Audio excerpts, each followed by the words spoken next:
राजधानी भोपाल के डीपीआई कार्यालय में, जैसा कि आपको बता दें, प्रदेश के हर तहसील से, हर कोने से यहाँ पर शिक्षक आए हुए हैं। क्यों? उसका कारण मुख्य है जो टीईटी की परीक्षा है, जो सरकार बात कर रही है कि टीईटी की परीक्षा ली जाएगी शिक्षकों से। तो भारी मात्रा में यहाँ पर शिक्षक आए हैं, कार्यालय के सामने विरोध दर्ज करा रहे हैं। जानते हैं शिक्षकों से कि ये विषय क्या है और इसके पीछे की क्या गतिविधि है।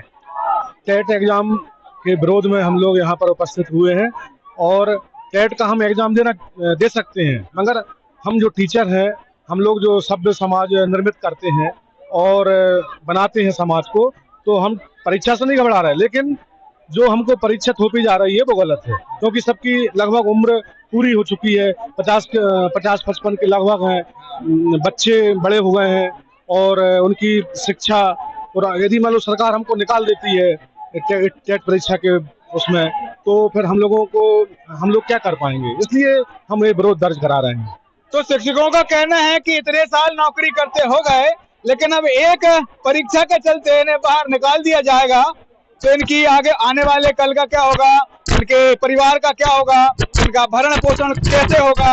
अब प्रशासन से गुहार है कि इस परीक्षा को निरस्त करके, जैसा भी अभी तक चलता आया है वैसा ही चले। आप देख रहे हैं हर जोर जुल्म की टक्कर में संघर्ष हमारा नारा है। तो सर क्या पूरा विषय है ये?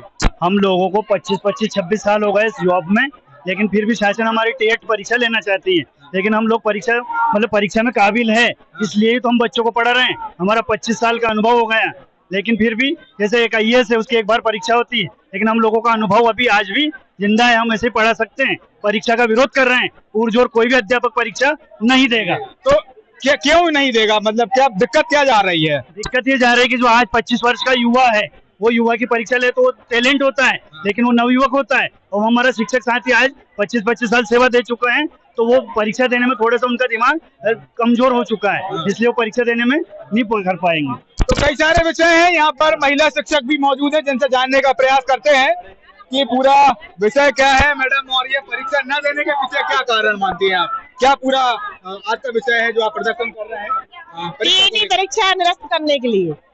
क्यों? क्या कारण है? क्योंकि जब हम लोगों की नियुक्ति हुई तो जब जो नियम थे उसी के तहत हम लोगों की भर्ती की गई थी।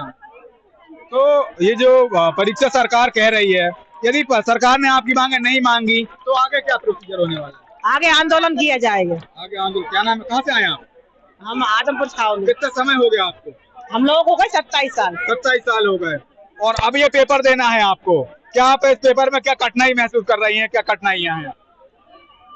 क्या मैडम आज आप प्रदर्शन कर रही है, क्या पूरा इसका प्रोसीजर है? मैडम क्या कहेंगी जो परीक्षा? ये टीचरों को मानसिक प्रताड़ित किया जा रहा है, मानसिक प्रताड़ित किया जा रहा है टीचर्स को। जैसे आप बच्चे को कहते हैं एक भयमुक्त वातावरण प्रदान करें, ऐसे टीचर को भी भयमुक्त वातावरण दिया जाए, ताकि वो बच्चे को अपने हर तरह से उसके कौशल का विकास कर सके। परीक्षा से भय कैसा? परीक्षा से कोई भय नहीं, लेकिन एक मानसिक प्रताड़ना क्यों दी जा रही है कि आपकी सेवा समाप्ति की जाएगी, आपको पदोन्नति नहीं दी जाएगी, आपको क्रमोन्नति नहीं जाएगी, तो ये तानाशाही है, ये हम सब नहीं मानेंगे। भोपाल से आए। अब इनका एक परीक्षा के माध्यम से इनके मन में डर भरा जा रहा है। डर क्यों? क्योंकि परीक्षा ली जाएगी, उसके बाद इनको पदमुक्त कर दिया जाएगा, इनको नौकरी से हटा दिया जाएगा। अब देखना यह है कि निरंतर चल रहे आंदोलन के बाद क्या सरकार इसमें संशोधन करती है, क्या और बेहतर इसका प्रोसीजर बनाती है। कुछ लोग और जिनसे बात करने का प्रयास करेंगे कि इस पूरे आंदोलन के पीछे क्या वजह है और आंदोलन की पृष्ठभूमि क्या है, इसका आने वाला कल क्या है। कहाँ से आई आप? भोपाल से। भोपाल से हैं। हाँ। तो परीक्षा से डर कैसा? डर नहीं, हमारा अपमान है। जब हमारी नियुक्ति हुई थी, जब ऐसा कुछ भी नहीं था, उसके जो नियम थे उसके तहत ही हमारा परीक्षा देकर ही आए हैं। अलग अलग हर बार अलग बदल जाती है, तो हम क्यों हर बार अपमान सहन करें? हम अपमान सहन नहीं करेंगे। ये शिक्षकों के लिए है कि हम हमारा हर बार अपमान करते हैं, कभी किसी के तहत कभी किसी के तहत। हम क्या हर बार आंदोलन ही करते रहे? हम लोगों का भी कोई सम्मान है कि नहीं है? क्या मानती हैं आप? मैडम का कहना सही है, और शासन की भर्ती प्रक्रिया भी समय अनुसार बदलती रहती है, तो उनकी बदलती हुई प्रक्रिया का शिकार हम हमेशा क्यों हो? बस ये है। तो आप चीज का नहीं है, अगर पढ़ेंगे तो कर भी होंगे ही आगे पास, ऐसा कुछ नहीं है। अब आप ये पीछे ये बैनर, ये तख्तियां आप देख रहे हैं, जिसमें मुख्यमंत्री से गुहार, और इसमें लिखा है कि गुरुओं का सम्मान करिए और मुख्यमंत्री जी से मांग है कि इस परीक्षा को निरस्त कीजिए। गुरुओं का सम्मान सबसे प्राथमिकीय है, क्योंकि गुरु ही शिक्षा का जो अपना मूलभूत है वही तैयार करता है।